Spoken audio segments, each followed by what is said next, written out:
What it is. Zoe Williams, voice of reason in the building. It's voice of reason time. Who's ready for this? Who ready for this work? Make it rain up in here.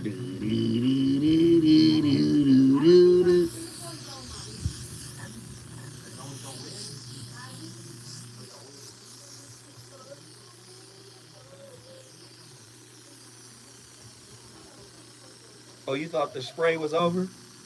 It ain't.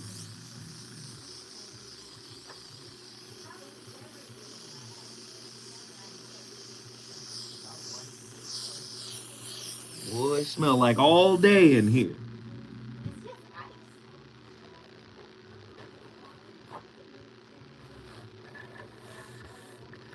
What up, y'all?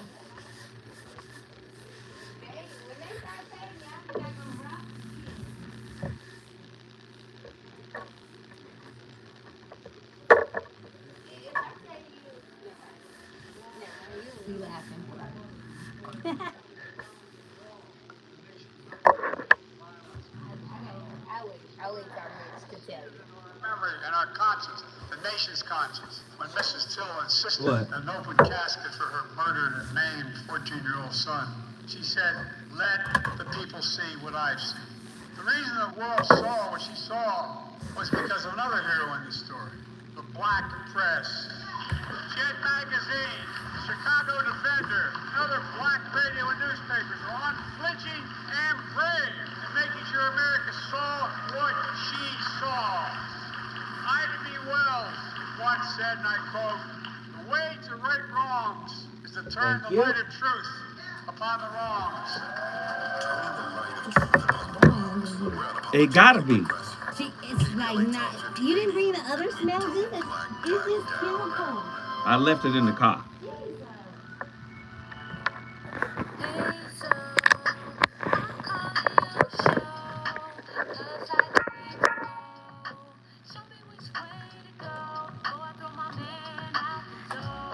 Okay, hold on a second, Keisha. Just let me ask Ronald exactly what's going on because it takes two to tango. You're one of and I need to these. get his side of the story.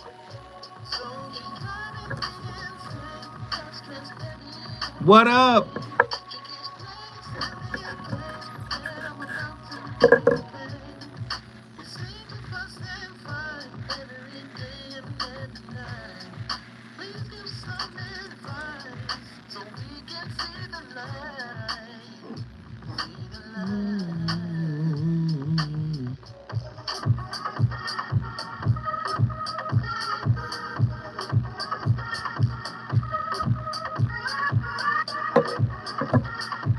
Hit that like button. Don't be lazy.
How do you cultivate trust?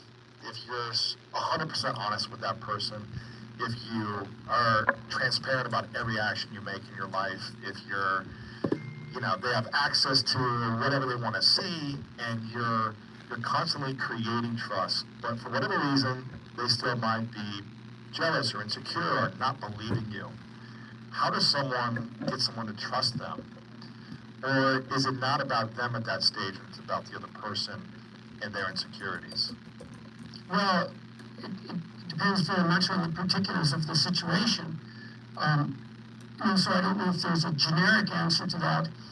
I think that you can establish the ground rules explicitly, and have a discussion about it. Are we going to lie to each other or not? Are we going to tell each other the truth to the degree that we can to make that an actual goal, and to talk through the consequences of doing that and not doing it? And then I would also say, whenever a hiccup occurs in the relationship, maybe you don't call it out at each hiccup, because you have to have a certain amount of silent tolerance in any relationship to let small infractions go. But if they repeat, my rule is 3 times. And it's the rule that I share with my wife. If something happens 3 times that is causing emotional upset, anger, jealousy, disappointment, resentment, frustration, any of those things, anything that you don't want to experience, and that you especially don't want to experience repeatedly, then you can call it out. And if you have 3 examples, your case is much better made than if you just have 1. And I would also say that when you call it out, you could say, look, we were at a party the other night, and it looked to me, I felt as if you were paying too much intense attention to Dave. There was flirting going on there. That's what it looked like to me. There was some flirting going on there. And, that made me uncomfortable. Well, you don't say, well, you were flirting, stop doing it. You say, well, this is how it looked. This is what it looked like to me, and here was my response. And then you want to think, and maybe I'm a damn fool and blind and jealous and stupid, and I'm misinterpreting, or maybe it was a harmless flirtation of the sort that people will engage in because it adds a little bit of spice to a social interaction. You want to find out. It's really convenient if it's the other person's fault, except that you're laden with living with that person, so it really doesn't help you anyways. But it's convenient because then they have to change. But you've got to think about this over the long run. You're going to be interacting with this person on a minute-by-minute basis for decades. If you're the idiot and that's causing trouble, then you should find out. So you want to say, well, look, this is what I saw. What's your explanation of what's going on? And then they'll offer you their viewpoint, and hopefully they'll do the same thing. They'll think, well, this is my intent. And maybe they have to go think about it. Ladies and gentlemen, I'm excited today. Oh, today is special. Number 1, it's birthday eve. Tomorrow is my birthday. Yeah, turn up for Zoe Williams, yo. But not only is it birthday eve, tonight, after The Voice of Reason, is the debut of my television show. The Situation Shift airs tonight at 9 p.m. on Our TV. Our TV. You got to download that Our TV app. Our TV is spelled O-U-R TV, one word, Our TV. And you'll see it in your Apple, App Store as Our TV 78.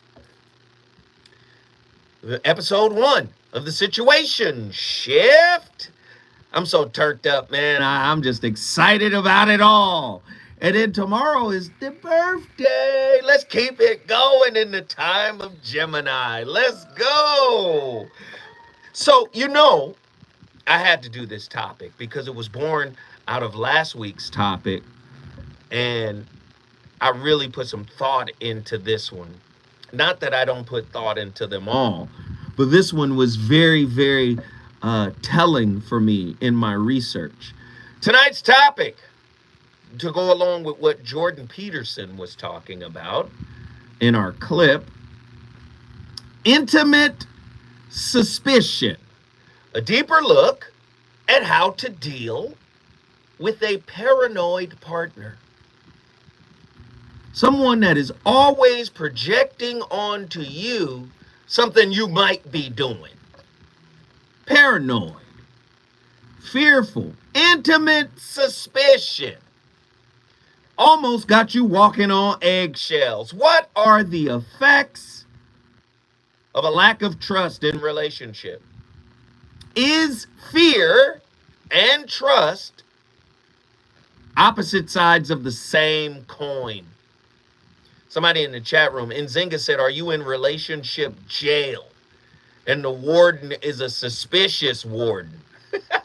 Always shaking down your room. In what ways are fear and trust related?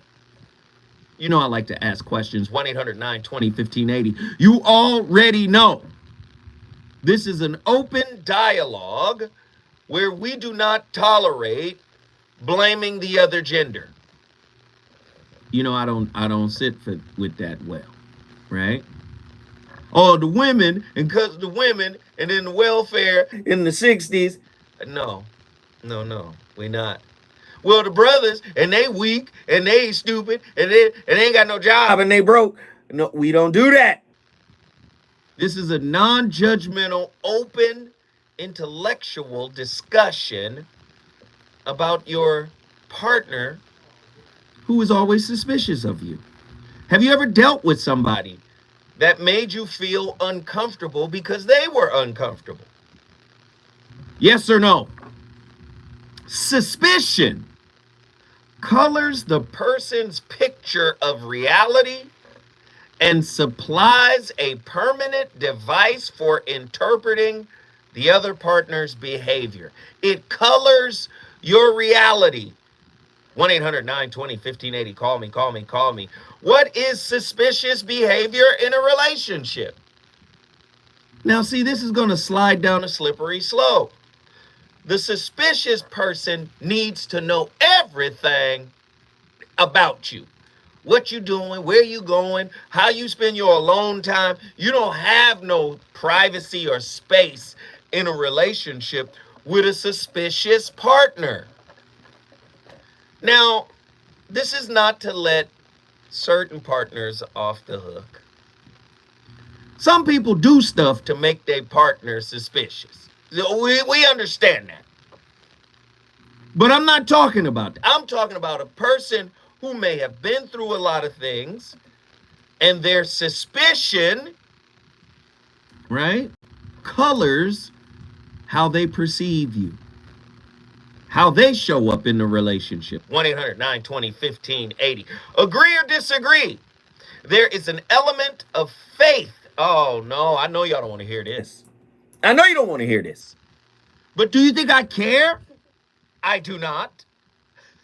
Agree or disagree? There is an element of faith operating within trust, because we never truly know what our partner might do or say before they act.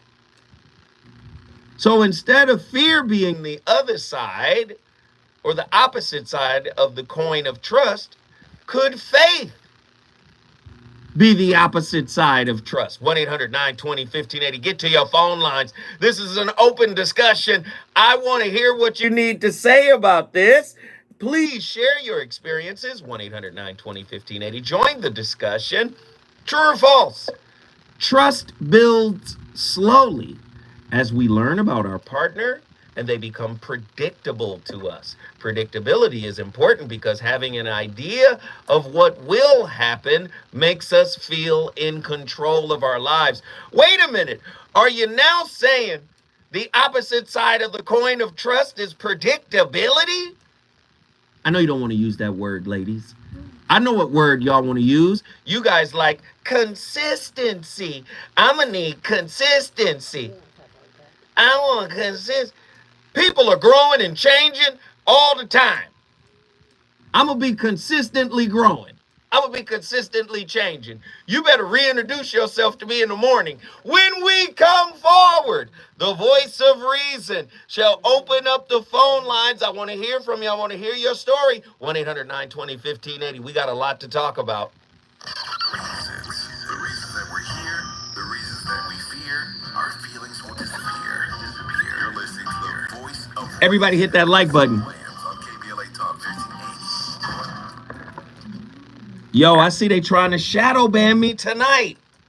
We normally got 50, 60 people in here by now. Everybody hit the like button. Everybody share this video. Share it right now. Share the video. Let everybody know. Share the video. Get the phone lines up and cracking. 1-800-920-1580. Share the video. Get the phone lines up and cracking. 1-800-920-1580. Share it, like it, share it, like it, share it. Hey, don't forget, can we get some book sales tonight? Zoe Williams, I need those book sales. I need the book sales. I need the book sales. I need them. If you order your book tonight, I will schedule with you your coaching session. You get a free coaching session, 1 hour. If you need the 1 hour, you might not need the whole hour. We did about 6 or 7 over the weekend. If you order the Shrouded Lighthouse right now at MrZoWhat.com, I will give you a free hour of coaching over the weekend.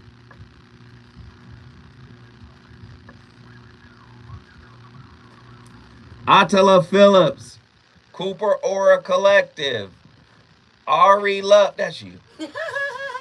Tracy Brooks, what up, Tracy? JT, Pretty Brown, Mimi 726. Mimi. Yeah, I don't know if he gonna bring it up, but we gotta talk about this premiere this weekend. Oh my. Okay. So where do I start? You talking about the relationship roundtable? Well, this weekend, Saturday. Oh, when we premiered the episode. Got it. Okay. That's what I said, right? Oh yeah, I'm sorry. Okay. Hi. Anyway. Oh my goodness. So, you know. We coming back now. See. Okay, so I gotta tell y'all. Okay, let me prepare my thoughts. How that thinking? He who thinks said the main sign of truth is consistency. The book club. The Shrouded Book Club. Hey, he who thinks, you should call in, bro. Call in.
Ladies and gentlemen, brothers and sisters, friends and family, the voice of reason back in the building live from Lamert Park. You already know what it is. It's KBLA Talk 1580. The voice of reason is on fire once again. Intimate suspicion. Listen, if you don't get over what you've been through, you probably gonna be suspicious of your partner, especially if they have any behaviors that may trigger you, make you feel like you up to something. How you come into the relationship projecting onto your partner that they up to something? Maybe they're not. You can say, man, this is intuition. Is suspicion intuition? Wow. 1-800-920-1580. The phone lines are already bananas. Let's get it cracking. Who's been on the line the longest? Let's go to Big Frank, Detroit, Michigan. Get in here. Happy birthday, big dog. Hey, thank you, man. Appreciate you, fam. For sure. Listen, that sentiment suspicion, man, it's just a lack of, confidence. That's what that is. You know what I'm saying? Like, you got yours, I got mine. Let's pull together and be greater. But in a lot of cases, some individuals have a higher level of confidence. And then on top of confidence, there's consistency. For those that can deliver, like the mailman used to in Utah, you begin to rise, and your significant other may think, well, he's getting better, he got a promotion, he did this, he went and bought, I'm not going to say a new car because people put too much in the cars, but his credit score went up, he's paid all his bills ahead of time, and he's got money in the savings. Something's got to be going on. Wait a minute. You talking about financial suspicion? Success? Financial? Pocket watching? All three are together, baby. You know that. Keep going, brother. You cooking right now. Keep going. You've got more. Go ahead. So, when you deal with situations like that, and it could be male or female in today's world. It could be the female with the bread, bringing her credit score up, doing big things, or it could be the male. But the point being, you've got to have confidence in yourself. Be proud of who you are. It ain't about necessarily bringing home the most bread. Bring in the most confidence. Have the most experience. So when a situation arises, you can handle it and not have any type of rebuttal from any other part of the relationship. Wow. Leadership is the key. Man, Big Frank, man, you brought Detroit in the building, man. I appreciate your insight. Thank you, good brother. Look, if you want to bring your city in the building, all you got to do is call me at 1-800-920-1580. Let's get these callers in here. They're already cracking. Kay from Los Angeles, what you got to say? Hey, Kay, how you doing? I'm good. I just wanted to say, from my standpoint, I had a relationship suspicion.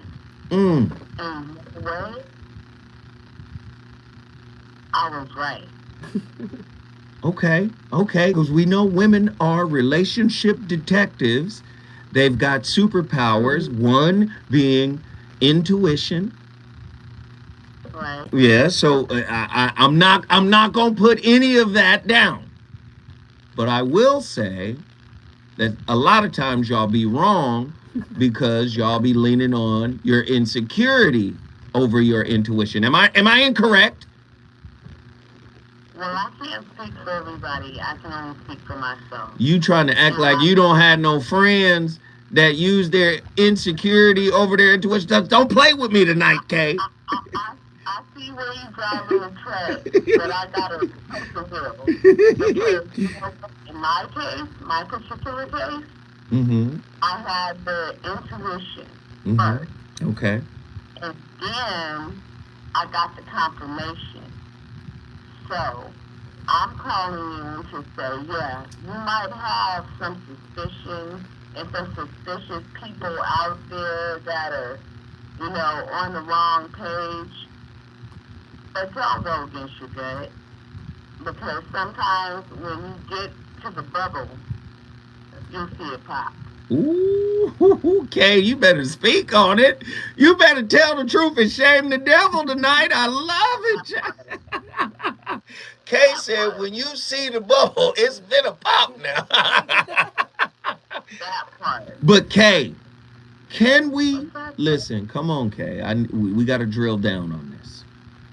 Kay, one of the greatest sins women commit against themselves, against their spirit, is ignoring their intuition. Can we be honest? Is that not is that true or no? It's true. Okay. And for me, as a believer, I've called in before, and I can't keep Jesus out of the conversation because for me, I said a prayer and I was like, show me, reveal to me, and it happened. Do you know this must be in the woman's handbook? Because I've heard these exact words. I told God, show me what I need to see. And this is in the woman's relationship handbook? Is that what this is? You know what? You have to have a personal relationship. Is that what the old folks used to call it? Go ahead. Yes, yes. When you have that personal relationship, God will show you and He will direct you.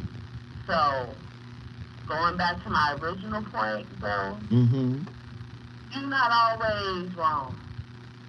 Sometimes you might just be right. I agree 100%. Ladies and gentlemen, that was Kay. She came in here and slapped us upside the dome piece. If you want to bring your city in the building, all you got to do is call me at 1-800-920-1580. Los Angeles is in the building deep right now. Kay was from Los Angeles, but so is Margot. Hello, Margot. Enter in here and talk to us about a paranoid partner. Hi, Russ. Hey. How you doing? I'm alive and well. All right. So the topic is it made me, it's intriguing. It made me want to call about it. I've been listening to your past couple of shows, the past two ones that were on live. And you said something about like getting lost in the relationship, and I feel like we get lost in the relationship when we're paranoid the whole time. Ooh, keep going. Keep going. Let's go. Come on. You about to cook right now. Come on. So if like the sister who said this before, the intuition part. So when you are getting intuition, why don't you just move in not getting lost in that? And what is it that you're supposed to do? What's your purpose? What's your, you know what I mean? Not getting so focused on that person. So I realized I was doing that last Friday. And when I was driving, I was thinking about your show, and in my head, like the thing, you got lost in the relationship came up. I'm like, nah, never. Like, I'm like, no, I did not. No, I did not. Like, I heard you tell, like, saying that. And then I'm heading to network on Sunset, and I said, you know what, I did get lost in the relationship. I forgot everything that I was building for myself that made me feel good. Wait, Margot, I gotta hold you. Stay with me for another minute or two. Margot from Los Angeles is up in here cooking with the rarest grease. When we come forward, we're gonna go back to Los Angeles and talk to Margot. You better join this conversation too.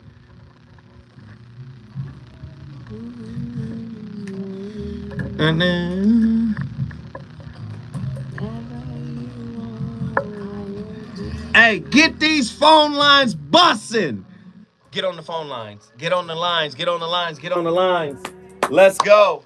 Hey, we got 45 people in here. Can we get 45? Well, we can't get 45. Can we get 25 copies of my book, The Shrouded Lighthouse, sold? I'm giving away free coaching. Who did I talk to this weekend? I talked to Attila. I talked to Jay Kofa. I think I talked to Brian. I talked to a bunch of people today. It was the weekend. I talked to them on the weekend. Coaching went great. Good people. Got some situations, but they ain't bad situations. Listen, man, we can get through it.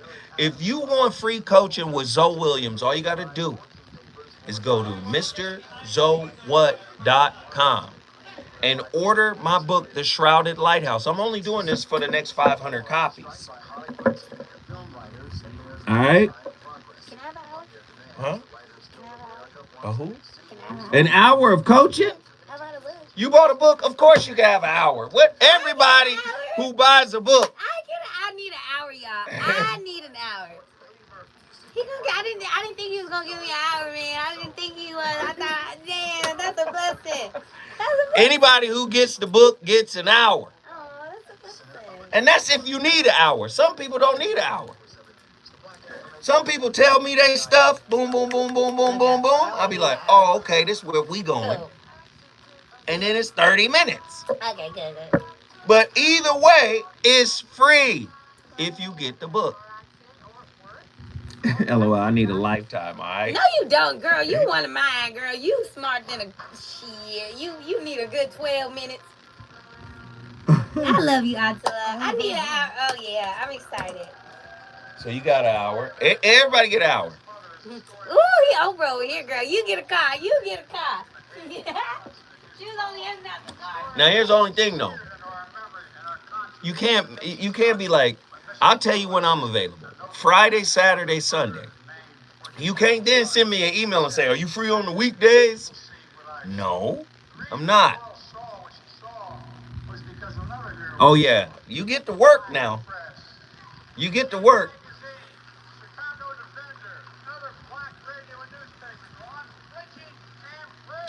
Everybody that comes in, hit the like button and share it. Share this video.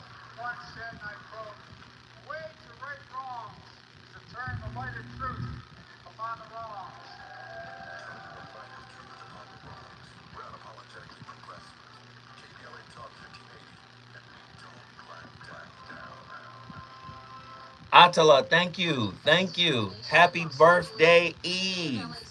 Attila Phillips, hit us with $9.99. Don't be afraid. Hit that super chat button. Show your love. Show your appreciation for the show. Show your love. Ari, love, it was, though. I was like, Zoe, wrap that shit up in a bow pretty fast. Did I? Soon as I pinpointed what the issue was, I was like, okay, let's go.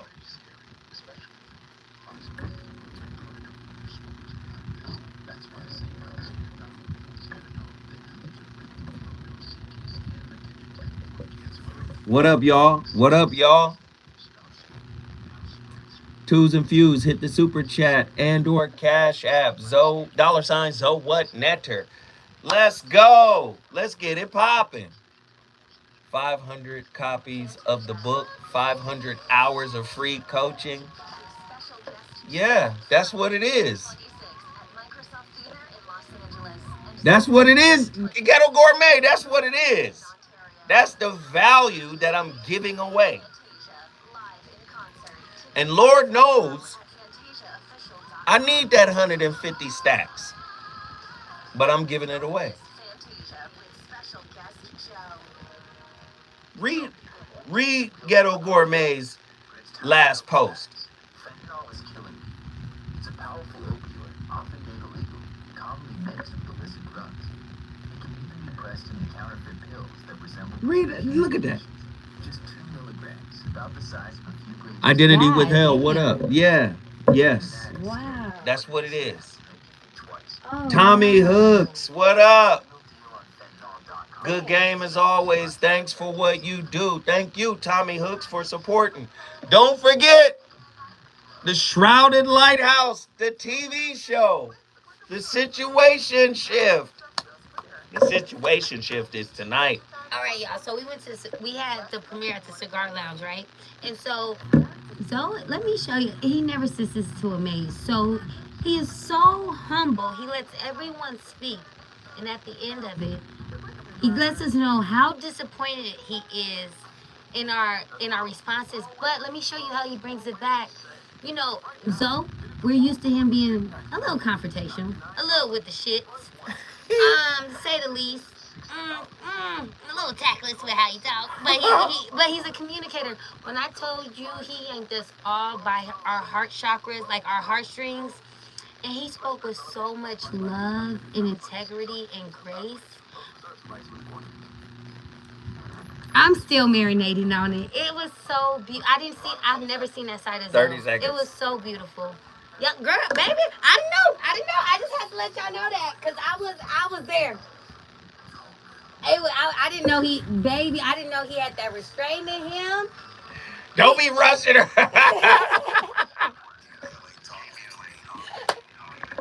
That's money. Don't be rushing. That's funny.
Certified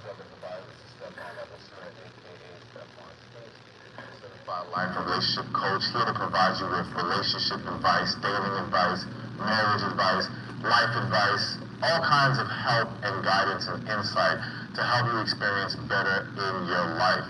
Now, before we get into this main topic of 3 ways to overcome your trust issues, I want you to be sure to like the video, subscribe to my channel, and hit that bell next to the subscribe so you can get the notifications for my videos. Also, I want you to let me know below, do you generally have trust issues? Let's be honest, let's be open with each other. This is a safe place. I want you to tell me in the comments, yes, I have issues. And maybe tell me why. Give me some insight on what you've experienced.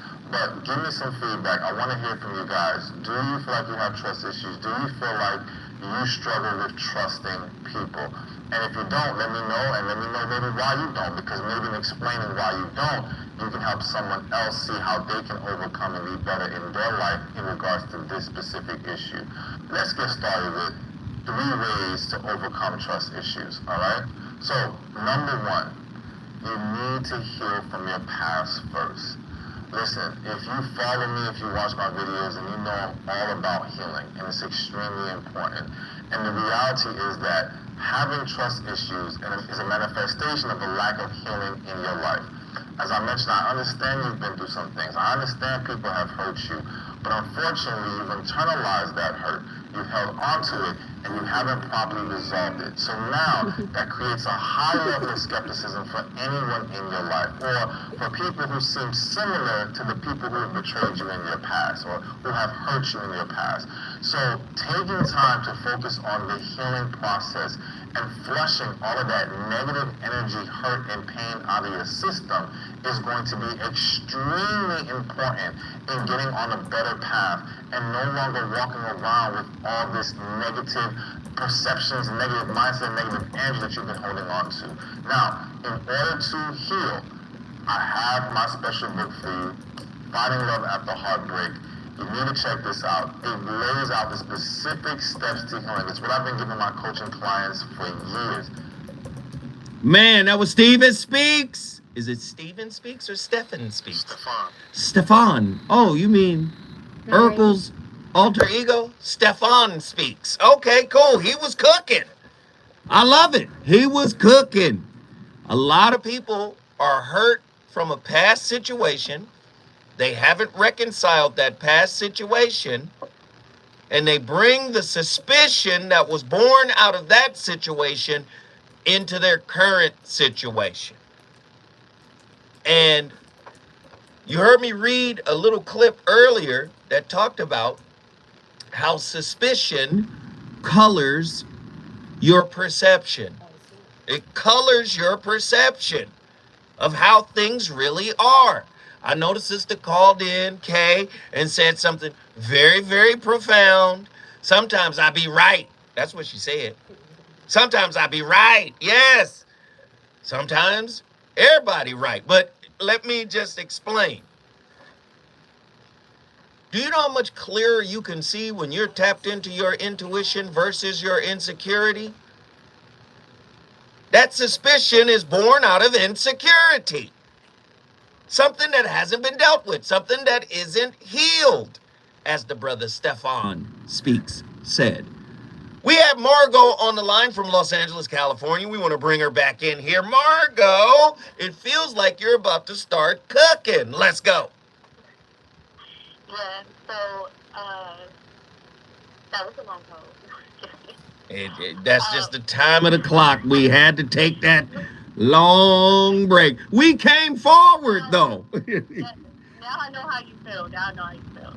So that's so what Jay said about, intuition, and to what you just said as well, like if we just follow our intuition instead of having to blissfully grand, I knew I was right, because even when we get there, we're all now broken into pieces, we're like having to rebuild ourselves back up. It's like you said, if we just really sat in that magic of intuition, in that flow of intuition, like we could be really, really powerful. Like most of us women, I understand that I'm learning that it's a growing pain, but past that growing pain would be really like a lot of power. You know, if we really just flowed in that. Do you think women just want to be right in those scenarios, right? Because we heard Kay said what'd she say? She said I want confirmation. Is confirmation code word for wanting to be right? Yeah, I would say that. Yeah, I believe it's just all ego. You know, you don't. If you're really trying to evolve and be this understand this planet, then you don't have to get to all of that. You know, because when you get to all of that, it could be, you know, to the end of the confirmation could be usually it's pretty bad. Right? Right. You know, it's like a slap on the wrist or a slap on the hand or whatever. Right. Why do we have to keep getting to that? What if we really just stood in intuition, which is really that spirit of God that is all knowing? Like, you know, God is all right there and has already confirmed it. But we just, you know. Margot, let me ask you a question. Yeah. Do you believe that everybody is a work in progress? Yeah. Okay, if everybody's a work in progress, why is it so hard to be in a relationship with a work in progress? You know what? It's hard if it's incompatible, right? If it's abuse or if it's something like that. You know what I mean? Like certain things you just don't settle for. You know? But that's where it's hard, and I understand that's where we have to, you know, move forward sometimes, because sometimes it's really bad, you know? Some people are getting, you know, abused, you know? 100%. If there's abuse involved, emotional abuse, physical abuse, verbal abuse, get out of there.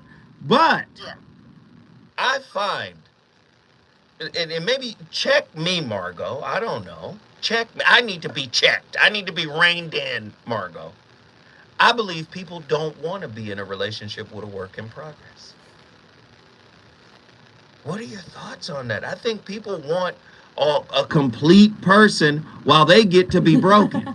They get to come in shattered and broken up in shards, but they want wholeness. Do you experience this type of dichotomy with folk? So, you know, from my personal experience, just recently with this cycle of relations and relating with and relationships, what I'm learning is I don't want to be with a perfect person. I would like to be with a work in progress, because we're both growing together, you know? So, well, growing together, let's drill down on it, Margot. She said we're all growing together.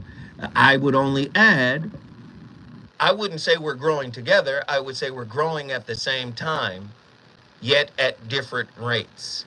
At different rates. Your lesson is your lesson. My lesson is my lesson. We just so happen to be pulling our individual lessons out of a shared experience. So what you may understand about your journey, I might not be there for that lesson. You might be there for a totally different lesson. Sometimes we romanticize the idea about growing together. No, I say we're growing at the same time, but at different rates. What are your thoughts on that? I like that. I feel like you said, we're not growing. We don't have to be growing together. Sometimes we're just growing. And if it doesn't end up with us being together, then at least we grew, and at least you grew, and hopefully we can take that to wherever life is taking us. Man, Margot is cooking. Yeah, a lot of surrender. I don't, you know, I'm all in it, all for it. Why do you think it's so difficult for people to surrender? These are all the reasons for why people are paranoid and suspicious of their partner, because they haven't learned to surrender. Why do you think it's so difficult? I can tell you. Because we're not, if it's hard to surrender, you're not focused on what is your gift that you're supposed to do. Are you supposed to write a book? You're not focused on you. Are you supposed to start a boutique? Are you supposed to start something? You know, it's about focus. So when we don't want to surrender, it's because we don't want to look at ourselves and focus on ourselves. Focus on, you know, what is it that you want to do? How do you nurture yourself? Nurture yourself. Wow. So I feel like that's, for me, that's what I'm realizing. Well, something we just are avoiding. Margot, because you're doing so well, I want you to answer this question. because one of our chat people, one of the family in here from the chat, Third Eye, says that's antagonistic to Christians needing to be equally yoked. Do you think we have a misconception about what it means to be equally yoked?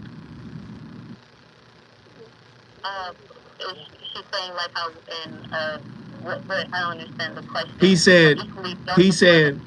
He said your point, what you just illustrated, what you just articulated, he's saying that thought, that concept is antagonistic to Christians needing to be equally yoked. And let me tell you where he's coming from. And then you give me your thought on it. Where he's coming from is things that are disjointed, things that are misaligned. He's saying, and he could be wrong, this could be an assumption, but I want to know your thoughts.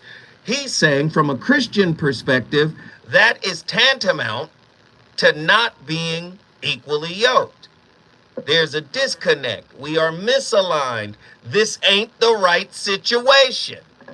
And what you're saying is misalignment is an opportunity to learn how to become aligned, either with someone else or with the person you're learning this lesson with. Your thoughts? Yes, that's exactly what I said. Thank you, so. I'm listening, and I'm learning this evening. Somebody teach me. So he's saying that's opposite to the Christian belief system. Okay. Well, for the Christian belief system, that's exactly when I said earlier about the abuse part. So now if it's like something really detrimental to your, livelihood. Wait, of course. Margot, Margot, I want you to hold this thought, because I'm going to hold you one more time. Margot, stay with me. When we come forward, Margot is cooking up such a good meal, I can't let her go. When we come forward, we want to hear from you too, though. You do though. Kenny Blessed. You want to elaborate? Kenny Blessed. I'm giving you a personal invite to call in and elaborate on the half-truths that are being spoken. I need to hear from you, brother. We calling you to the floor to share your insight with us. Can you do it? Will you do it? Wow. See, it's easy to chat with the Twitter fingers. But when I ask you to call in and speak your truth, now you got Jerry in your throat. From Tom and Jerry, you got a little mouse in your throat. And you don't want to speak up. You don't want to get on the phone. And you don't want to speak. Get in here, man. Kenny! Hey, Kenny! Where Kenny at? Get the mouse out your throat, Kenny. Because then I got to read your comment and bring it to the folk when you could bring it to the folk, Kenny.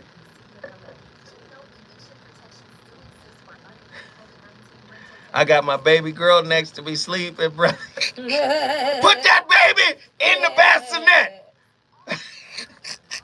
It's all good, Kenny. You got the baby. I understand. I got a baby girl too, man. I got 2 baby girls. I got a grandbaby. And I got a big baby girl, man. And shit, man. I can't put them aside for nothing.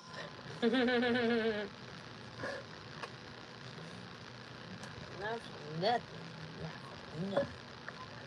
I can't put them aside for nothing. You understand me? I believe it. I can't put them aside for nothing, man. This hour flew, didn't it? We have $41. $41.98. Can we get to $100? Can we get to $100? Can we get to $100? If we get to $100, I'll shut the fuck up. Can we get to $100? I'll shut the fuck up. I'll shut up. Papa duty, exactly. I was on the phone with her last night. She said, I want to see your bedroom. I said, why you want to see my bedroom? I just want to see where you be. I want to see where you be. Good. So I'm walking around on FaceTime. She seen the palette? No, she saw. Yeah, I know. She saw something totally different. Oh, Lord. Testimonials, She's a little woman already. Yes, she is. clients. Yes, she is. That's right. She's 9 months. Hey, enjoy that time, bro. Enjoy that fucking time. My uncle and them, they come to me because I spent the most time with the boo. 9 months? Like that.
Ladies and gentlemen, we're going to jump right back to Margot. Margot been on fire tonight. Straight out of Los Angeles, Margot. Jeez. We love what you've been doing. Margot, I want to hit you with this. This is what I believe. And check me. Because what I believe ain't always the truth. I may have a shard of truth, a fragment of truth, but check me.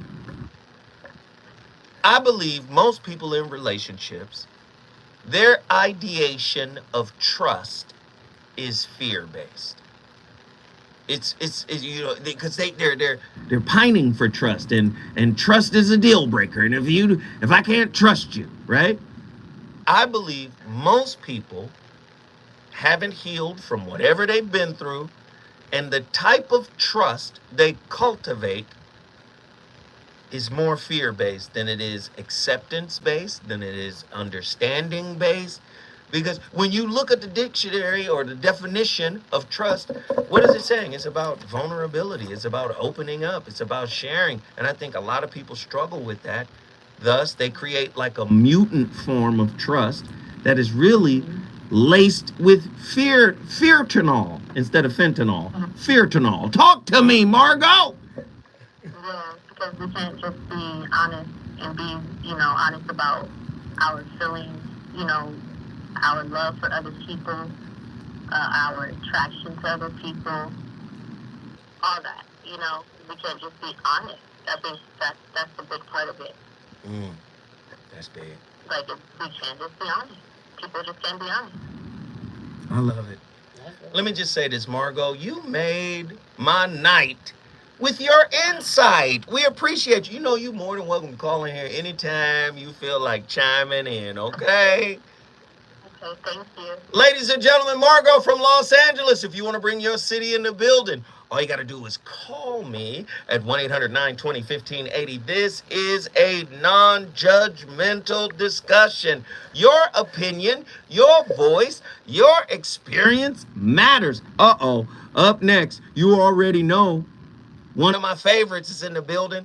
Me and this brother had an amazing coaching session over the weekend. My brother Reggie from Austin, Texas is in the building. What's up, man? Reggie. For that coaching session, man. I really appreciate you, bro. Man, thank you, brother. Thank you, man, for getting the book, man. Thank you. Absolutely, man. And I got what you asked me to get. So Excellent. Excellent. Yeah. Excellent. All right. For this topic, man, I think the issue isn't just a figment of our imagination. It's not just, something that we conjured up. It's the residual effects of some pain that accompanies some trauma, but it's mixed with the self-judgment that we often have that's worse than the trauma. We heap that self-judgment on ourselves because we allowed the experience to happen in the first place. On some level, we knew that this person was a snake. We knew that this situation could have been averted if we had just listened to ourselves, and we're upset that we didn't listen to the voice inside of ourselves. And we let it go on far too long. It could be a romantic relationship or whatever. But we thought we could control the situation, and it just got too large too fast, and we couldn't control it anymore. And we're like, why did I even get into this? Because I knew better. And it's that self-judgment that we heap on ourselves that's really worse than the pain of that trauma. So we identify and examine the ways that we deceived ourselves by not listening to our intuition and thinking we could control situations that we couldn't control. We'll never fully be happy. We gotta ask questions like, why was our walk not reflective of our talk? Why can't we forgive ourselves for making a mistake? Why can't we forgive ourselves for being human? Those are some of the questions that need answers. And I think the trauma of this whole situation revolves around us not wanting to answer the question, not wanting to directly deal with that question. And when we transparently, address the issue, stand up and squarely deal with life on life's terms. Hey, Reggie. Yeah. Sit tight. When we come forward, we going back to Austin, Texas, because nobody cooks it up like Chef Reggie. KBLA 15. Woo. I like Reggie. Reggie be dropping jam. Reggie in here cooking. I was just thinking. Reggie in here cooking.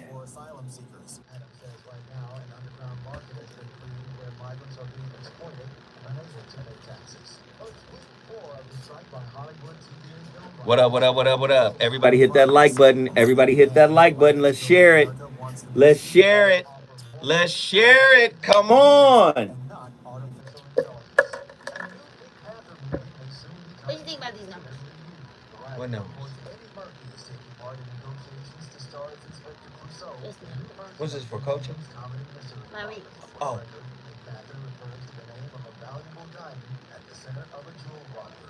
I think they're good numbers. There you go. Yeah. I think they're good numbers.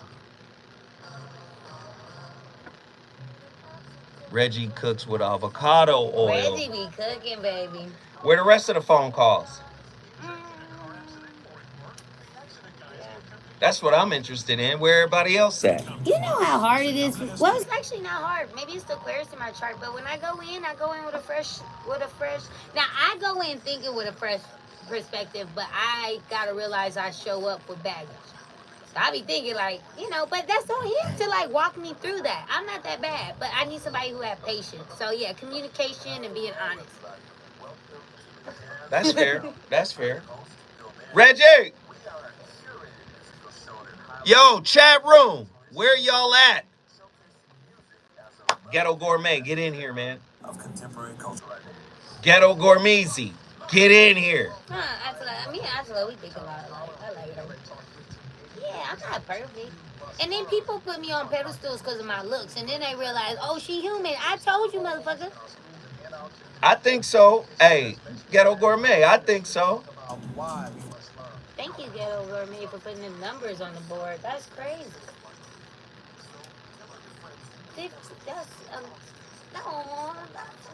That's amazing. That's when See, whoever did you like that. Here we go. We almost back.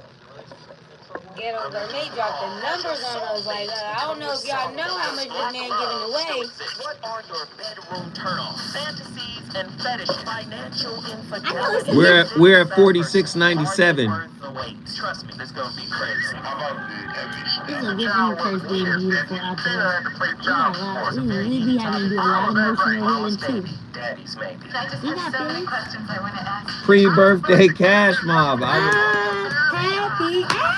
It's tomorrow. I'm gonna be live tomorrow. I just give you so much kisses and I want to hold them and squeeze them. Quarter of the night, I told you. What? Yeah. Yeah, for real. That's why I be acting a fool. They be thinking they know me and then surprise motherfucker. I love you, Attila.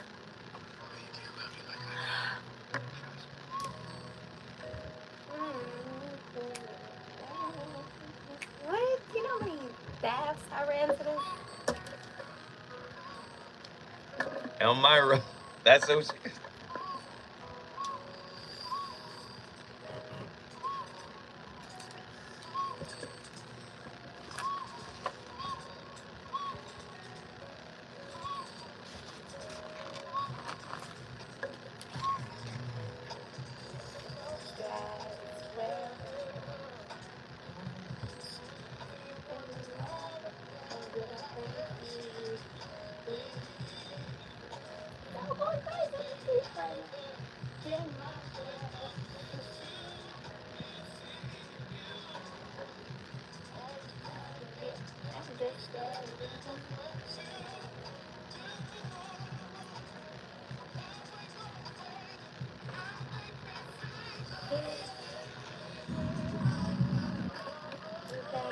Ladies and gentlemen,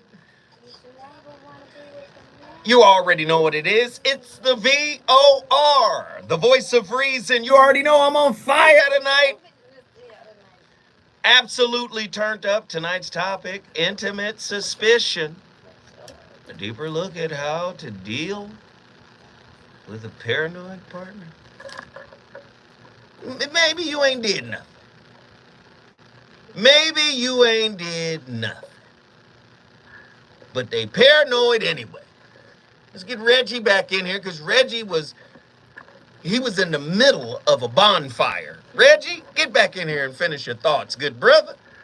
I was saying that it's the pain of the betrayal, and it's the pain that you heap on yourself by judging yourself because you let it happen. You weren't supposed to let that happen, and you're like, man, how could I, make this fatal flaw, this fatal error, and I can't give myself a break because I know good and well I shouldn't have done it. And so that's the pain that you feel. It's really not, not something that you just conjured up. It's the residual effect of something that happened, and you can't change what happened. So are you saying, like fear, insecurity, which is a type of fear, is really illusory? What's real is the residual pain that came from a relationship or a situation that was hurtful or painful. Is that what you're telling me? Absolutely. And you don't want to feel that pain anymore. And so you don't ask the questions that you know you should ask. Because it's going to bring up some pain and you don't want to do that. So now it slides into avoidance. Absolutely. Yeah, that's one step in the process.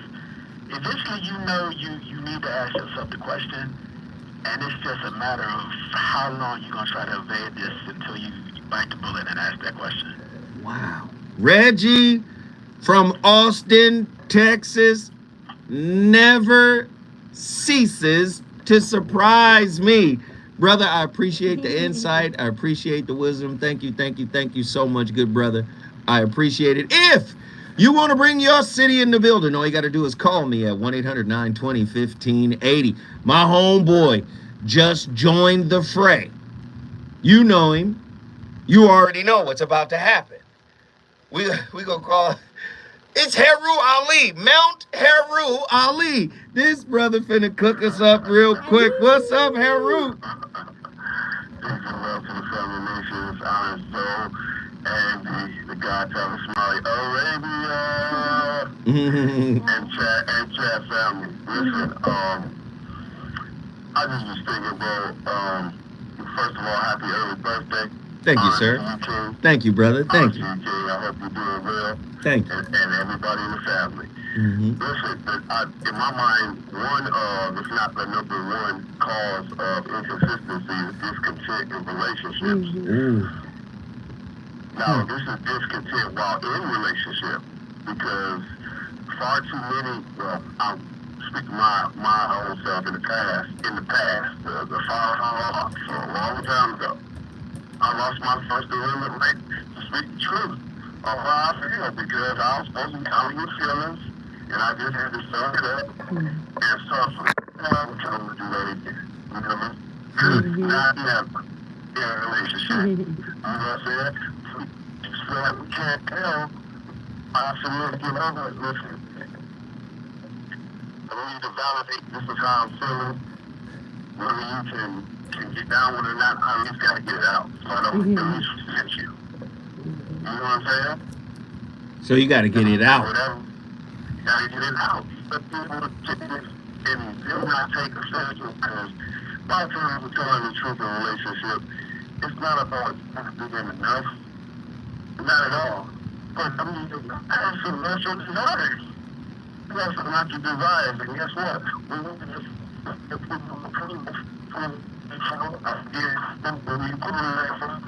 Oh, hey, you breaking up, Harold Ali. Where you at?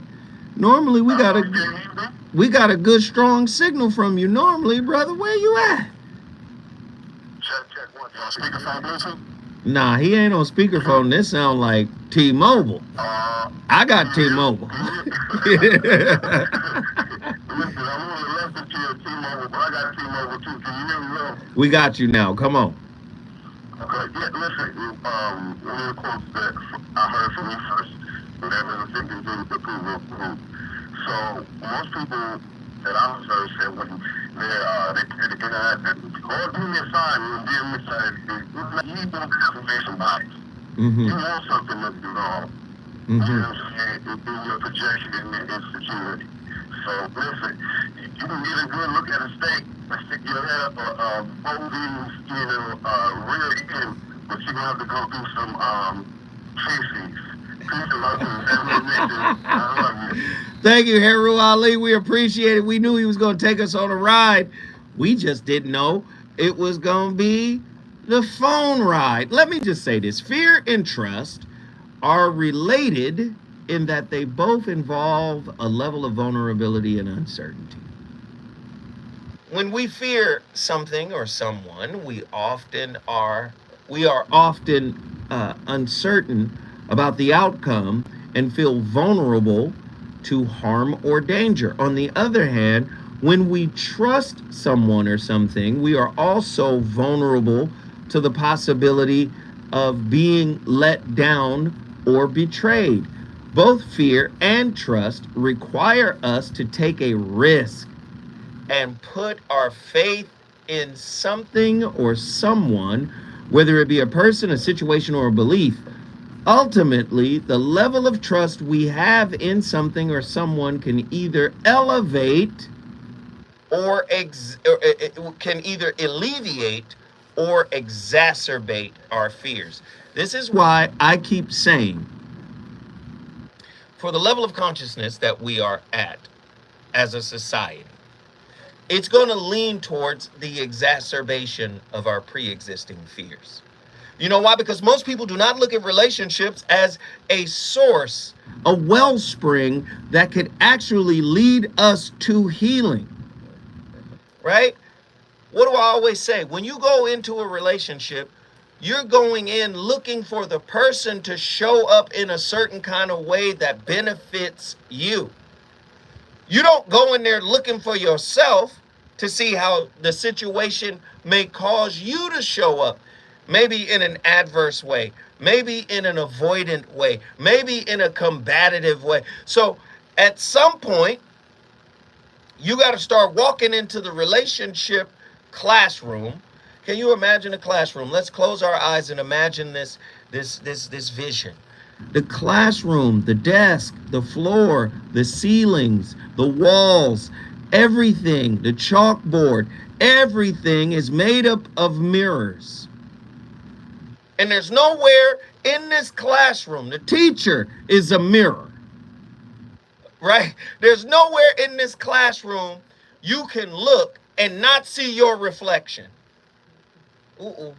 See, this is what I mean by when I say relationship is a highly reflective classroom where the biofeedback you get from your partner is your personal curriculum.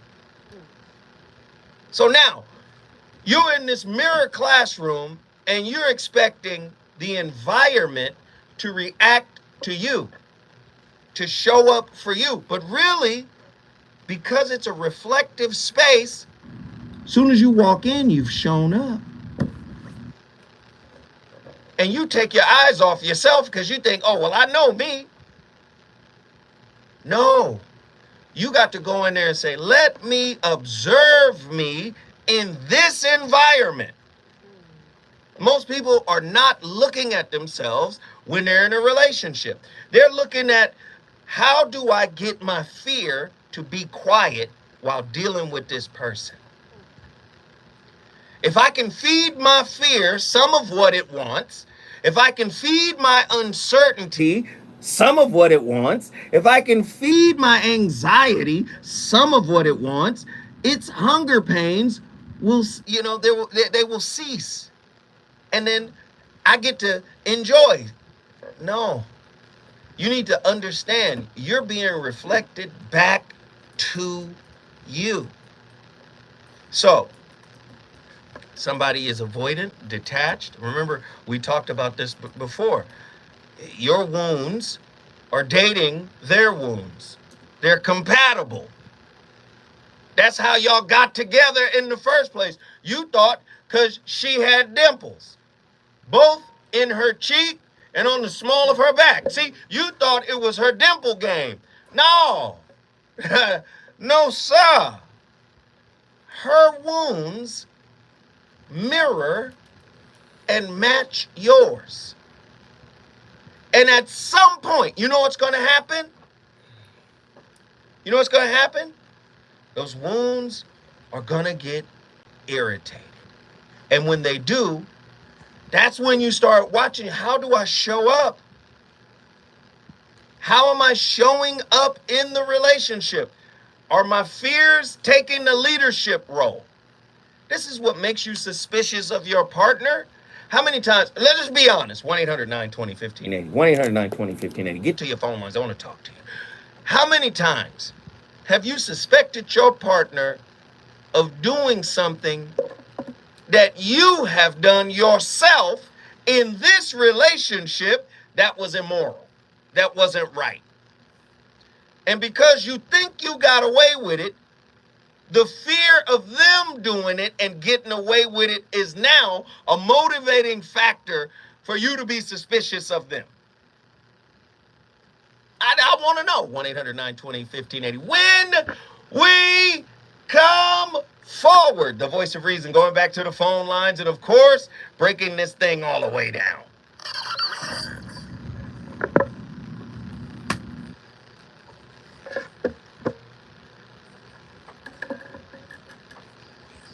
Y'all calling or no? The Lakers already lost. So are y'all calling or no? We're $30 away from 100. Can we get there? Actually, we're $29 away from 100. Can we get there? Can we get $100 on this stream? Nobody bought any books. I guess we're waiting for tomorrow, my birthday. Oh yeah, we gotta show up for his birthday. But we gotta go out. We gotta buy a book today, y'all. Y'all. Look at this. What is this? The white part. What is it? This part right here? Just what does it say? It's showing a declaration of the establishment of. This one. What's this? Oh. Well, you didn't wrote all over it. Oh, the highlight. That ain't no highlight. Who is this? Who is this person? President Keita. Really? He's our Buddha mentor. Never heard of it. His lifelong vow for great compassion. Interesting. I need calls. We need 2 callers. I need 2 callers. 1-800-920-1580. Get to your phone line. If we foster in determination in the face of prosecution by the sovereign, however, it would be better not to speak out. Interesting. Well, we gotta stand up for what's right. I need 2 callers. Wow. Can I get the 2 callers or not? I want to hear how Suge 1-800-920-1580. Who?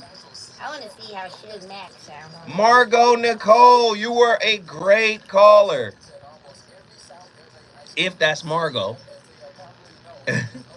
If that's Margot. Suge Mac 510. Hey, Suge, weren't we supposed to get on a call today or get on a call this weekend? Didn't we do it? The coaching sessions are running concurrently.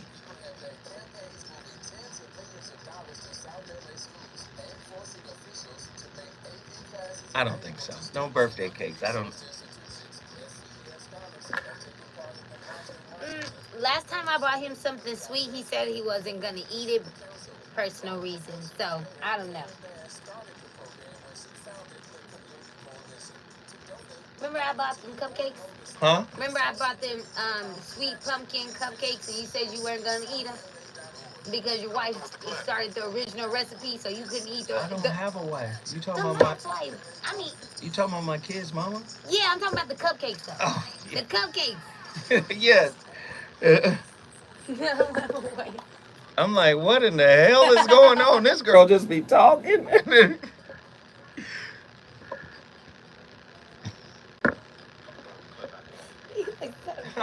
What?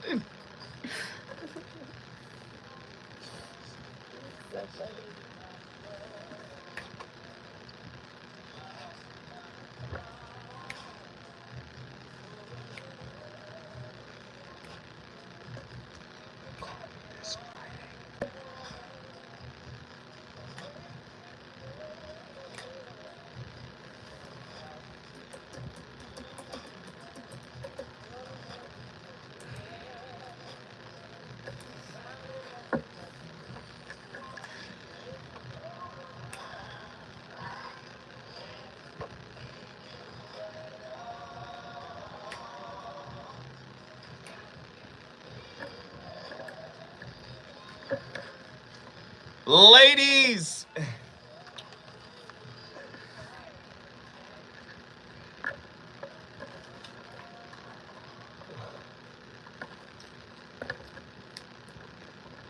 Six ways you can break free from your trust issues. 1. Ask yourself how your reactions line up with reality. Our emotions exist to tell us when something is or isn't working.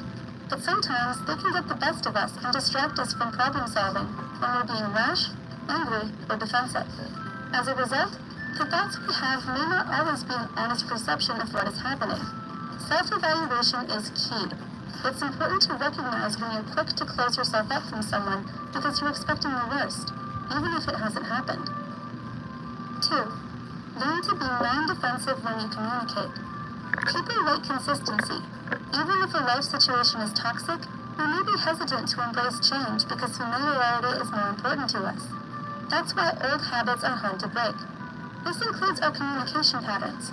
Learn to be non-defensive by trying to understand where the other person is coming from. Ask yourself if they're an actual threat, or if that's what you've been training yourself to believe. Chances are, people take the time to talk to you because they care about you, not because they want to hurt you. 3. Let people know what you need and be direct about it. Communication is a two-way street. People aren't mind readers. Grabbing hints and expecting people to play detective is only going to set you up for disappointment. In order to build trust, you have to be open and honest. People often have trust issues because they're afraid of getting hurt. This is why we build up walls to protect ourselves. But getting hurt is part of the process of growing and cultivating deep relationships.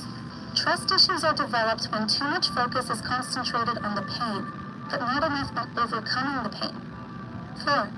Give people a chance to show you who they are. We live in an era of instant gratification. We want relationships to be easy and immediate. But people aren't vending machines, and building trust doesn't just happen when we want it to. We must learn to be patient and spend time with others to get to know them. People often try to look for perfection when they have trust issues. As a result, they may seek perfection in others in order to avoid conflict. But superficial relationships aren't fulfilling nor healthy for making social connections. Give people time to show you their true colors, and you may be surprised that you can go through challenges well together. 5. Practice open-ended conversations that allow disagreements. It's easy to fall into the trap of anger or battling our thoughts because we don't want to rock the boat. Rather than holding on to insecure thinking, practice having open-ended conversations and debates. It's healthy to sometimes disagree, and it's important to understand it. Man, it's basic relationship toolbox stuff. But because relationships are one of those places we want to hide in, we think it's a good place to hide in. It's probably one of the worst places you could ever hide in. What to do if your partner, doesn't trust you, right? You'd hate to create a cycle of mistrust. Mistrust can spread through a relationship like a wildfire, and it can happen in stages. First, it might be doubting your partner and feeling uncertain about their trustworthiness and dependability. Doubt, if unresolved, grows into suspicion over time. Suspicion is belief without proof. Uh-oh. Ooh. Suspicion is belief without proof. This causes anxiety and feelings of apprehension and uneasiness, which can often manifest physically, right? It could be nervousness, a rapid heartbeat, anger, a knotted stomach, or even disgust. And when you're anxious, you become fearful. Mistrust at this point in your relationship, listen, stops you from being open and vulnerable. Now remember, vulnerability is like, the word is like a two-way door. On one end, vulnerability is good for the relationship. You got to be vulnerable. You got to open up. You got to share. On the other end, opening up and sharing and being vulnerable is a scary place because you might feel like you can be attacked because you're vulnerable. Yikes. Trust from both partners are the pillars that uphold a relationship, and when they're knocked,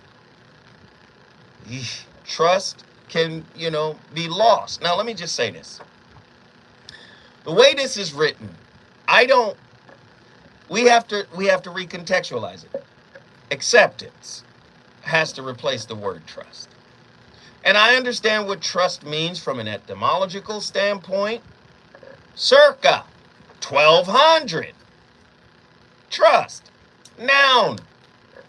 Resilience on the veracity. Veracity means truth. Veritas, veracity, means truth, integrity, or other virtues of someone or something. A religious faith. From Old Norse, traust, help, confidence, protection, support. From Proto-Germanic, right? It's an abstract noun, traustum, right? Source also of Old Frisian, trast, Dutch, troost, right? Means consolation, trust, fidelity, comfort. Let me just tell you, we are only comfortable in the known. The unknown makes us uncomfortable. Let me give you an example of this. Have you ever seen somebody who all they've been in are traumatic relationships, drama-filled relationships, maybe even abusive relationships? And then when they find a good person, they don't know how to act with the good person. The good person doesn't feel like a fit because it's not their known. How many times you seen somebody go through that? It's like, wait a minute. You're not arguing with me? Do you see what I'm saying? So again, I'm here to tell you, if we get comfortable with the notion that being in a relationship, right, is really about rewriting ourselves. How do you rewrite yourself? How do you rewrite your script? You got to first realize that part of the original script was written by somebody else. So now you got to go through that self-script, the self-concept script, and say to yourself, what part of this is not congruent with who I want to be? See, if you're not a real listen, a real person is someone who has mastered self-authorship. Well, I know you didn't want to hear it the way that I don't know. She's mastered self-authorship. She writes her narrative. Her narrative is her truth. Not Mama Nim, not Big Mama Nim. This is her truth.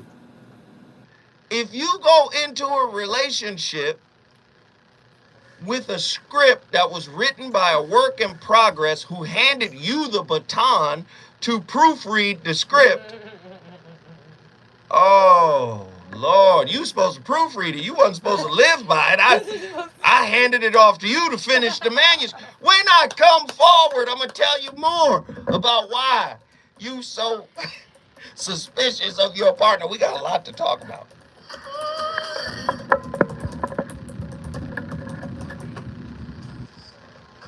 All right, let's see.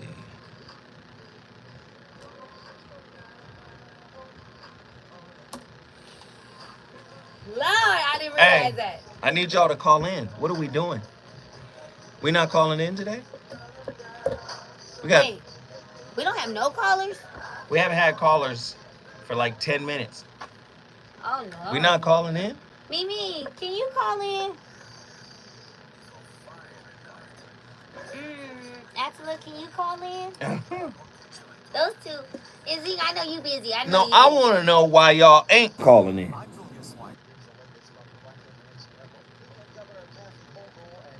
I want to talk to you. If y'all call in, I'll answer the phone. You ain't gonna answer the phone. I am going to answer the phone.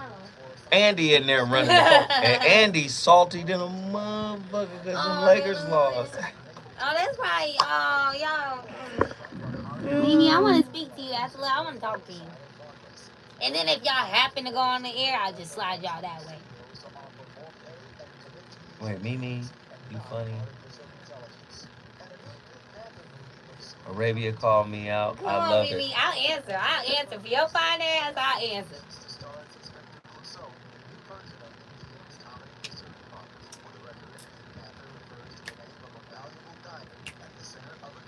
You're so mean, Blink. What happened? I'm trying to get my head together. You on this lied. topic. You was transporting. All you got to do. And Zinga, did you add me on Instagram? Was that you that DM me and said this was Zinga?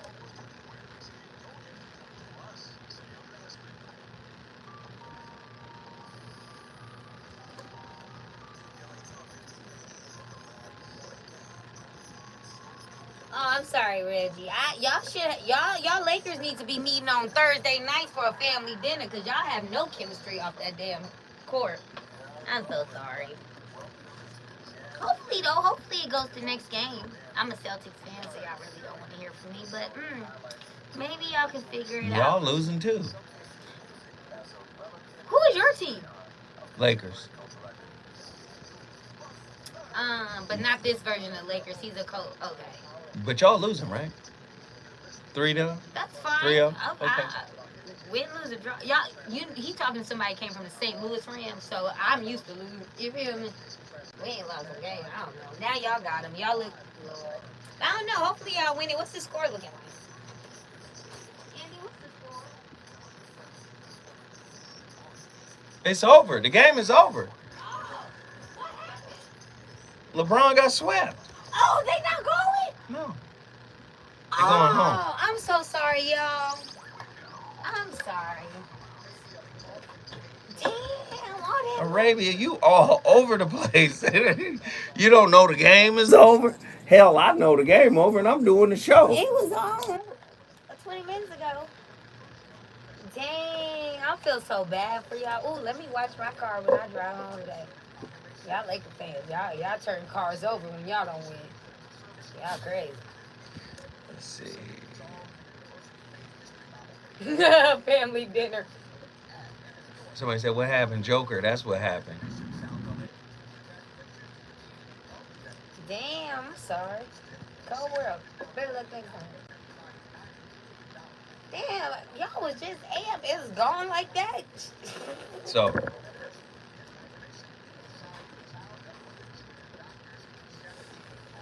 Jesus. hey, Andy. Andy. Don't let that shit contaminate your spirit, man. Don't let that shit in your spirit. Andy, release it, brother.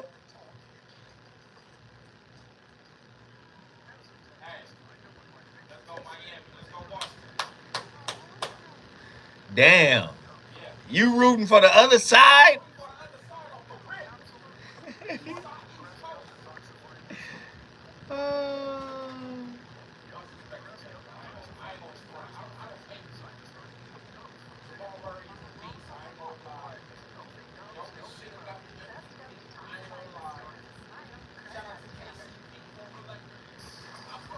Hey, while LeBron scored 40 points,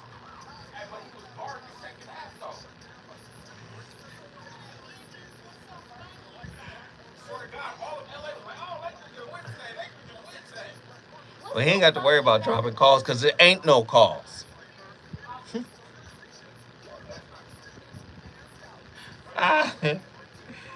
Ain't no calls.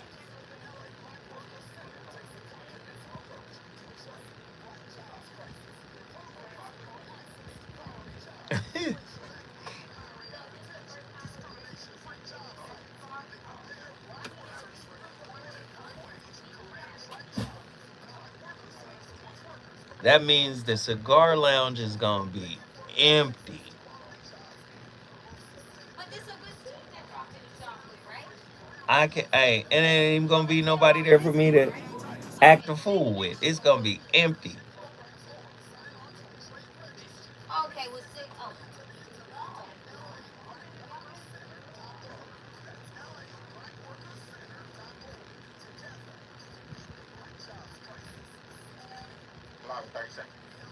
All right.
Friends and family, voice of reason.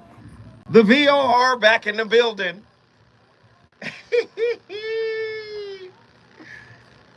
I know it's a little melancholy out here in Los Angeles. Our Lakers have fallen. It's all right. There's nothing wrong with the Lakers taking an L every now and again.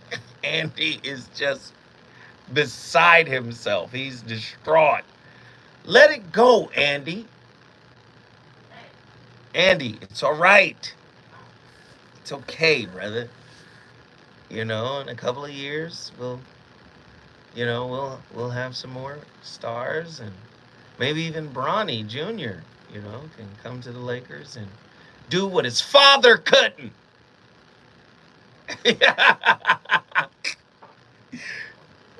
No, don't do me, Andy. Come on, Andy. Every year, you and Miles, I come in here and I tell y'all what the year gonna be like, and then y'all look at me like I'm crazy, like I don't know what I'm talking about. And I told y'all, don't get your hopes up too high for that boy now. I told you that, didn't I? Listen, man, I guess. No, but I saw people running around here like, yeah, we finna do it. I said, don't you do that. Don't do that. You not finna do it. All right, brother, I'm sorry. I'll be nicer. Back to today's topic, man. We're talking about the suspicious partner, the paranoid partner, right? And how to deal with them. And if you love this person, you have to find a way to deal with them. And typically you deal with them by being empathetic, by being a great listener, an active listener, right? You do it by not judging, by not condemning what they're going through. And you try to walk with them through the process. And unfortunately, that's difficult. And I've always said, none of the tips that anybody is ever going to give you works unless that person is willing. If they're not willing, then you're probably better off like distancing yourself, in my opinion, and let them come to whatever realization they need to come to. But trying to get them to see, that's danger mouse territory. Do not force somebody to see something that they are resistant to seeing.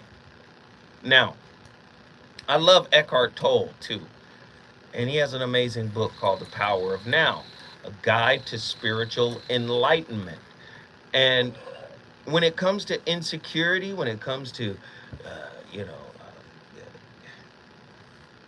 the topic that we're covering tonight, which is fear-based, in principle, intimate suspicion, as Reggie said earlier, a lot of people want to stay suspicious. They want to stay in that space because that's what they know, right? But listen to Eckhart Tolle here. He says, unease, anxiety, tension, stress, worry, all forms of fear are caused by too much future and not enough presence. That's a heavy piece. Because when you have a suspicious partner, what were you doing? That's the past. What are you about to do? That's the future. In the present is all used, and the present is used up with, so tell me what happened. Where you been? And I'm not saying you don't get to ask your partner certain questions if certain, questions need to be dealt with. But what happens when your partner isn't guilty? When they actually haven't done anything? So I love the way he framed this. Unease, anxiety, tension, stress, worry are all forms of fear and are caused by too much future and not enough presence. Then he goes even further. He says guilt, regret, resentment, grievances, sadness, bitterness, and all forms of non-forgiveness are caused by too much past and not enough presence. I don't know if y'all heard that. Guilt, regret, resentment, grievances, sadness, bitterness, and all forms of non-forgiveness are caused by too much past and not enough presence. Most people find it difficult to believe that a state of consciousness totally free of all negativity is possible. And yet this is the liberated state to which all spiritual beings and all spiritual teachers are, striving to get to. It is the promise of salvation, not in an illusionary future, but right here and right now. Listen, I'm not saying people don't cheat. People cheat. People lie. People manipulate. People do all kinds of things. But if you've experienced that and you decide to get out of the relationship, it is exceedingly important that you heal from it before you get into another relationship thinking this new situation is going to be what I deserve. Right? You can't have what you deserve unless you work on it. Right? So there's some things you need to understand. Why did I attract this kind of person? Right? Why was this person interesting to me? How did we lock up? Nobody wants to take responsibility for the kind of person that comes into the relationship is also a reflection of you. Nobody wants to take that kind of heat. But that's really what it is. Listen, if there's fear, you need to redirect your attention to it. Listen to what that is. That's Eckhart Tolle. Listen. If there's fear, you need to direct your attention to it, not redirect. You need to direct your attention to what you fear. Why does he say that? Fear operates in the background. And because it's fear, we tend to move away from it. That's what we do. What Eckhart Tolle is saying, lean into the fear, and the fear will fold. Many people don't want to lean into the fear because the fear is frightening. Now, let me just say this. Relationships, in and of themselves, are going to be difficult. They're going to be difficult. They're going to be stressful. They're going to make you look at yourself like, what in the world have I gotten myself into? You can't find a relationship that won't elicit that kind of feeling. But what you need to do, when I come forward, I'm going to go deeper into that because Andy, I'm ignoring Andy because he's a LeBron fan. When we come forward, more from the voice of reason.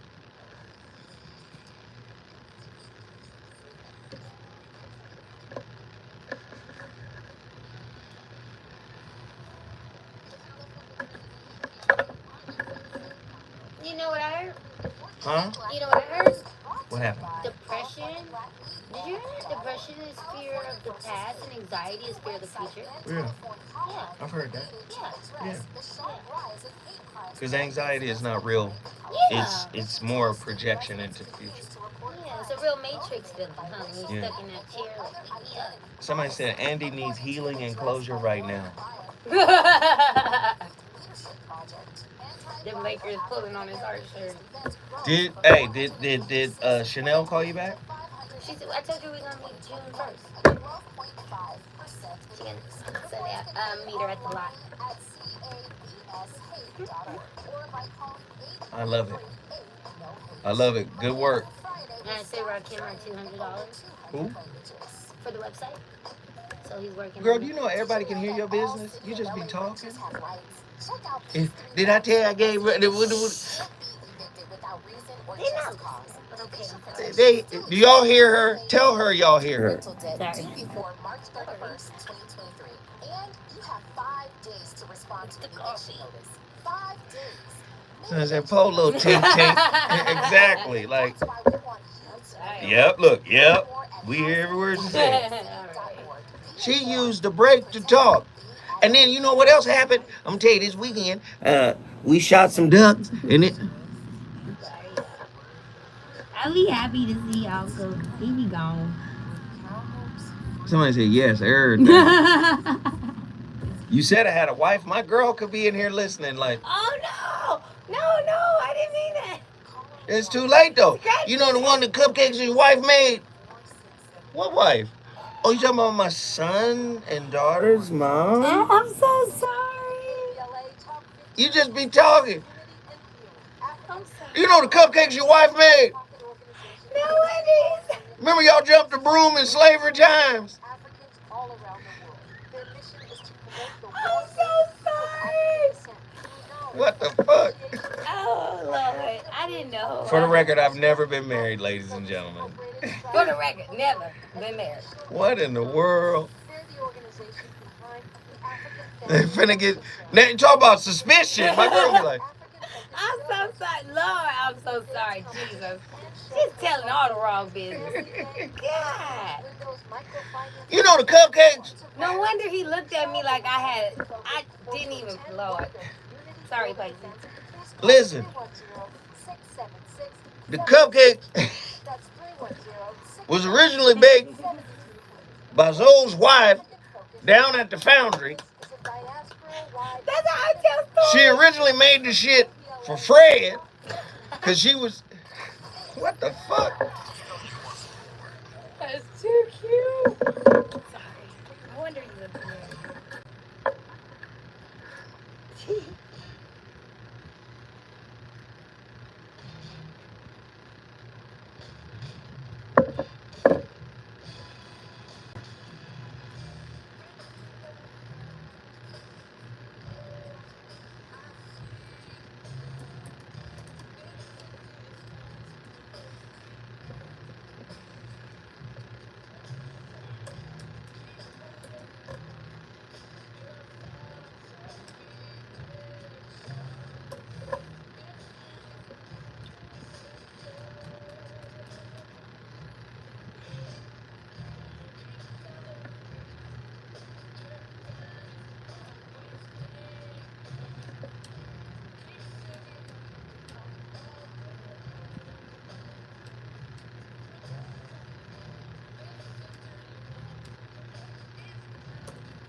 Ladies and gentlemen, friends and family, Laker fans, my heart is broken too.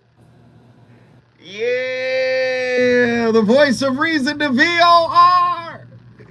I'm turned up tonight. You know, we talk about suspicious partners, man. And I hear sisters say this a lot too. Sisters say this a lot. When men act out in a negative way, in an abusive way, or in an aggressive way, especially when they're talking about women and their framing of women, you hear sisters say, "Who hurt you?" And I think a lot of people brush that off, who hurt you? But I think who hurt you is a fair question. If you've been through something, you tend to react with your fist balled up, right? Metaphorically speaking, right? But you already know how I get down. I love Krishnamurti and the way he frames things, man. Listen to this, because this is important for how you show up in relationship. He says, fear is always in relation to something. It does not exist by itself. There is fear of what happened yesterday in relation to the possibility of its repetition tomorrow. Right? There is always the fixed point from which relationship takes place, right? Fear has to be related to something, related to your hurts, related to what somebody said to you, to what somebody did to you. Somebody says, how, or Krishnamurti says, how does fear come into this? He said, I had pain yesterday. Therefore, there is the memory of it, and I do not want that pain again tomorrow. Thinking about the pain of yesterday, thinking, which involves the memory of yesterday's pain, projects the fear of having pain again tomorrow. So, it is this thought that brings about fear, that breeds fear. Thought also cultivates pleasure. To understand fear, you must understand pleasure. They are interrelated. Without understanding one, you cannot understand the other. This means that one cannot say, I must only have pleasure and no fear. Fear is the other side of the coin, which is called pleasure. So when you pursue just pleasure, you're also pursuing fear. How so? Because once you get it, you're afraid to lose it. Oh no. You come on. You afraid to lose it? Or you're afraid to get it taken from you? Do you understand? Healing is the key to shutting down suspicion. Grown-up people understand I can't control you. Grown-up people understand that. I can't control you. You can't control me. Grown-ups understand that. Healthy relationships also understand if we're committed to each other, we are still yet works in progress, and there will be some stumbles along the way. So we go into it. What is the intention behind the stumble? Was it an intentional stumble? Did you want to do this? If you did want to do this, be honest, open up, and talk about it. You hear women say it all the time. Give me the option. Listen, I know I'm far from perfect. And I don't always use my better judgment in these situations. And what I try to do is try to keep people from glorifying people who know how to talk it, right? But walk it differently in private. Do you understand? Krishnamurti goes even further on this fear piece. He says, fear is one of the greatest problems in life. A mind that is caught in fear. Listen, a mind that is caught in fear lives in confusion, in conflict, and therefore must be violent, distorted, and aggressive. It dare not move away from its own patterns of thinking. And this breeds hypocrisy. Until we are free from fear, we may climb the highest mountain, invent every kind of God, but we will remain in darkness. Now, listen. Ladies, I know you've experienced it with brothers. When they feel you pulling away, going in another direction, and then they get this rush of fear of, oh, I tricked it off. I've lost her. She might get away. Ladies, some men who were raised right, I wasn't raised right, but some men who were raised right, they understand, let her go. If she gonna come back, she gonna come back. If she's not, take responsibility for what you did and move on.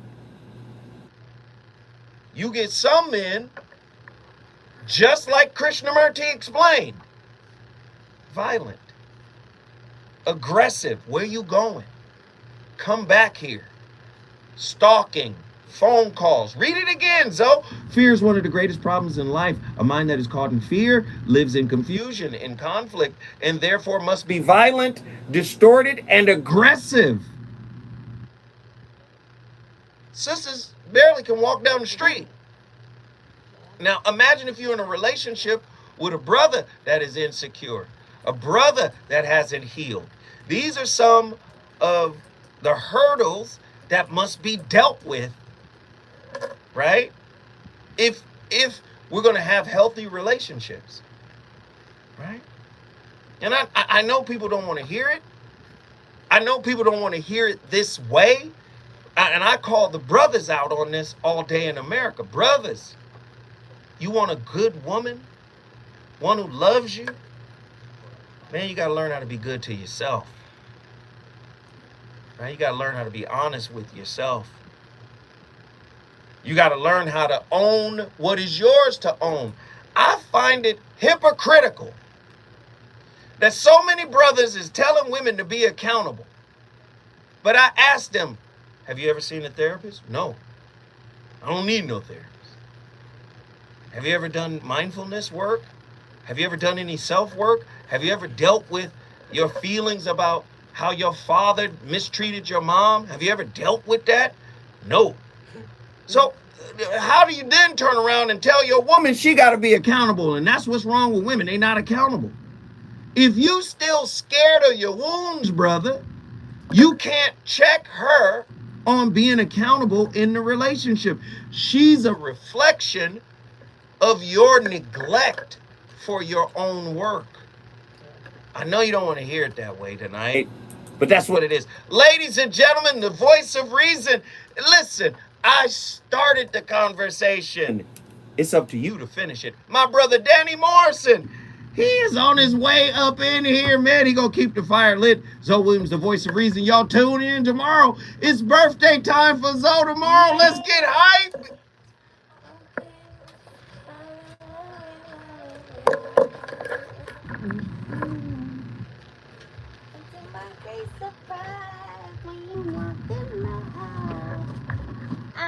I one question for you.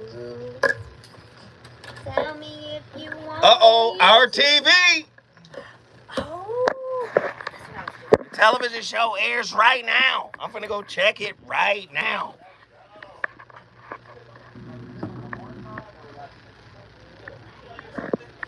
Yeah, I think they're gonna have all of them up streaming. Okay.